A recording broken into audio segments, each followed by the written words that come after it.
भारत को घेरने के लिए पाकिस्तान ने एक और चाल चली है।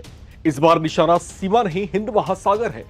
पाकिस्तान ने अफ्रीका के उस देश के साथ हाथ मिला लिया है जिसकी लोकेशन दुनिया के सबसे अहम समुद्री रास्तों में से एक के ठीक पास है। नाम है सोमालिया। 4 अगस्त को पाकिस्तान और सोमालिया के बीच रक्षा समझौता हुआ और इसके बाद सैन्य प्रशिक्षण, आतंकवाद विरोधी ऑपरेशन, सैन्य क्षमता निर्माण और रक्षा सहयोग का रास्ता खोल दिया गया। इतना ही नहीं, सोमालिया की नजर पाकिस्तान के JF-17 थंडर लड़ाकू विमानों पर भी है। यानी पाकिस्तान सिर्फ अफ्रीका में दोस्त नहीं बना रहा, हिंद महासागर के बेहद संवेदनशील इलाके में अपनी रणनीतिक पहुंच बनाने की कोशिश भी कर रहा है। अब जरा नक्शे पर नजर डालिए। सोमालिया हॉर्न ऑफ अफ्रीका में है।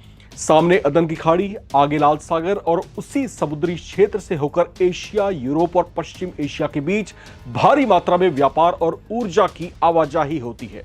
इसलिए सवाल सिर्फ ये नहीं है कि पाकिस्तान और सोमालिया दोस्त क्यों बन रहे हैं। सबसे बड़ा सवाल है, क्या पाकिस्तान सोमालिया के जरिए भारत के पश्चिमी हिंद महासागर के सामने अपनी मौजूदगी बढ़ाने की तैयारी कर रहा है?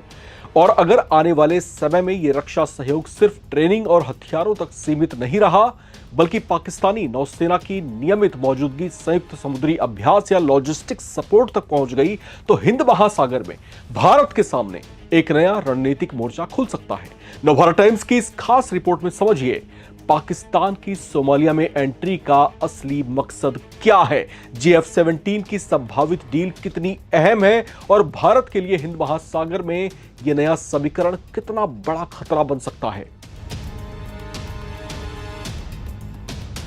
अब सबसे पहले समझिए कि पाकिस्तान की नजर आखिर सोमालिया पर क्यों गई है। इसकी सबसे बड़ी वजह है सोमालिया की लोकेशन।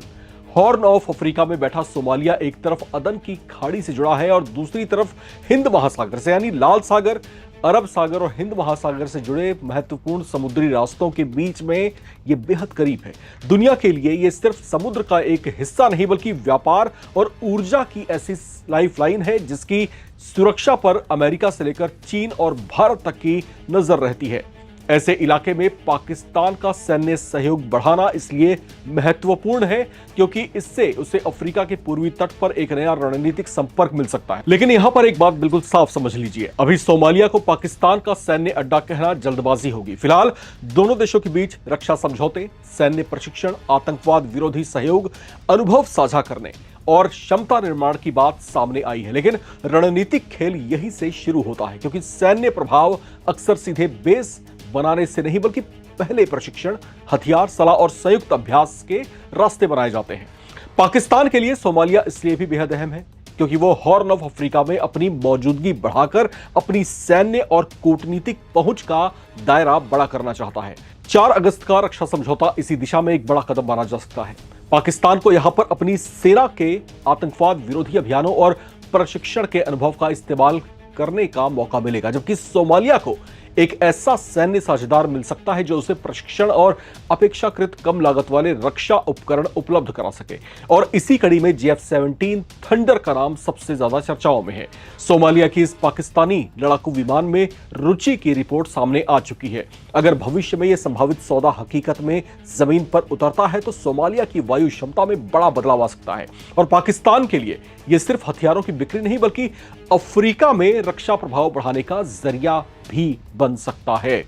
लेकिन इस कहानी का सबसे बड़ा नाम है भारत, क्योंकि भारत के लिए हिंद महासागर सिर्फ समुद्र नहीं है, बल्कि राष्ट्रीय सुरक्षा की पहली रणनीतिक रेखा है।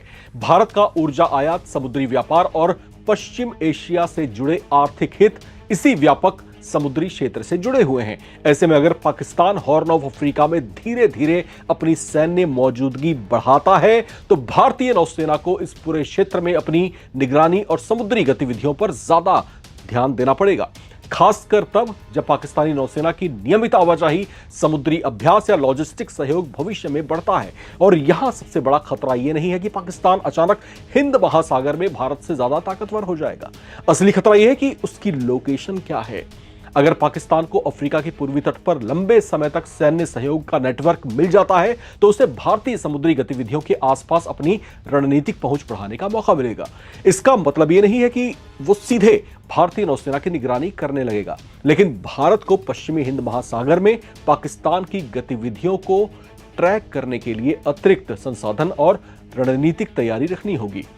और ध्यान दीजिए, पाकिस्तान की ये चाल अकेली नहीं है। सोमालिया के साथ रक्षा समझौते के ठीक बाद पाकिस्तान ने सऊदी अरब और तुर्की के साथ मक्का संयुक्त रक्षा समझौता भी किया है। यानी एक तरफ पश्चिम एशिया में पाकिस्तान अपनी सैन्य साझेदारी मजबूत कर रहा है, वहीं दूसरी तरफ हॉर्न ऑफ अफ्रीका में अपनी रणनीतिक पहुंच बनाने की कोशिश भी कर रहा है। अगर ये दोनों नेटवर्क आने वाले समय में किसी स्तर पर एक दूसरे से जुड़ते हैं तो पाकिस्तान की रणनीतिक पहुंच सिर्फ दक्षिण एशिया तक सीमित नहीं रहेगी। हालांकि भारत के पास भी जवाब है।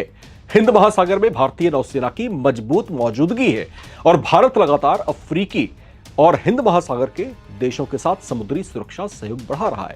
भारत के लिए अभी यही वक्त है कि पाकिस्तान की सोमालिया में जो बढ़ती मौजूदगी है उस पर नजर रखी जाए और पश्चिमी हिंद महासागर में अपनी समुद्री बढ़त को और मजबूत किया जाए। क्योंकि अगर पाकिस्तान ने सोमालिया के रास्ते हिंद महासागर में अपना रणनीतिक नेटवर्क खड़ा कर लिया तो भारत के सामने चुनौती सिर्फ जमीन पर नहीं, समुद्र के मोर्चे पर भी और ज्यादा जटिल हो सकती है। अब चलते चलते कुछ सवाल नवभारत टाइम्स के आप तमाम दर्शकों से भी। आपको क्या लगता है, क्या पाकिस्तान सोमालिया के रास्ते हिंद महासागर में भारत के खिलाफ अपनी रणनीतिक पहुंच बढ़ा सकता है? और क्या हॉर्न ऑफ अफ्रीका आने वाले समय में भारत पाकिस्तान की समुद्री रणनीतिक होड़ का नया मैदान बन सकता है? कमेंट करके अपनी राय कमेंट बॉक्स में जरूर शेयर करें। चैनल को सब्सक्राइब करें ताकि आप ना रहे किसी खबर से बेखबर। देखते रहें नवभारत टाइम्स।